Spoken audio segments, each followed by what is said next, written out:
ಹೊಳಲ್ಕೆರೆ ಪಟ್ಟಣದ ಸಂವಿಧಾನ ಸೌಧದಲ್ಲಿ ನಡೆದ ಡಾಕ್ಟರ್ ಸರ್ವಪಲ್ಲಿ ರಾಧಾಕೃಷ್ಣ ಅವರ ಜನ್ಮದಿನವನ್ನು ಅವರ ಭಾವಚಿತ್ರಕ್ಕೆ ಪುಷ್ಪ ನಮನ ಸಲ್ಲಿಸುವ ಮುಖಾಂತರ ಶಿಕ್ಷಕರ ದಿನಾಚರಣೆ ಕಾರ್ಯಕ್ರಮವನ್ನು ಆಚರಿಸಲಾಯಿತು. ಇದೇ ಸಂದರ್ಭದಲ್ಲಿ ಶಿಕ್ಷಣ ಕ್ಷೇತ್ರದಲ್ಲಿ ಸಾಧನೆ ಮಾಡಿದವರಿಗೆ ಸನ್ಮಾನಿಸಲಾಯಿತು. ವಯೋನಿವೃತ್ತಿ ಹೊಂದಿದವರಿಗೆ ಗೌರವವನ್ನು ಸಮರ್ಪಿಸಿದರು.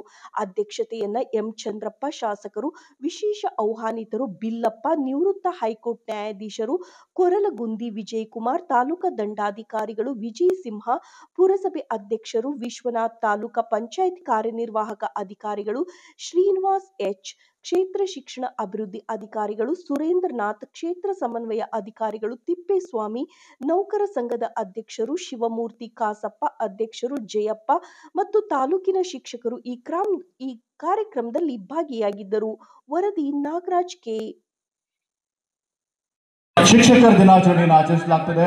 ಭೂಮಿಗೆ ಬಿದ್ದಂತ ಬೀಜ, ಎದೆಗೆ ಬಿದ್ದಂತ ಅಕ್ಷರ ಒಂದಲ್ಲ ಒಂದಿನ ಫಲ ಕೊಡ್ತದೆ.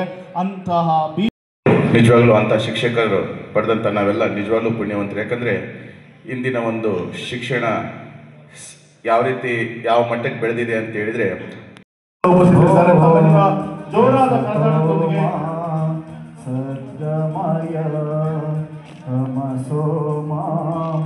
ಜ್ಯೋತಿರ್ಗಮಯ ಮೃತ್ಯೋರ್ಮಾಂ ಅಮೃತಂಗಮಯ. ಓಂ ಶಾಂತಿ ಶಾಂತಿ ಶಾಂತಿ. ಗುರು ಬ್ರಹ್ಮ ಗುರು ವಿಷ್ಣು ಗುರುದೇವೋ ಮಹೇಶ್.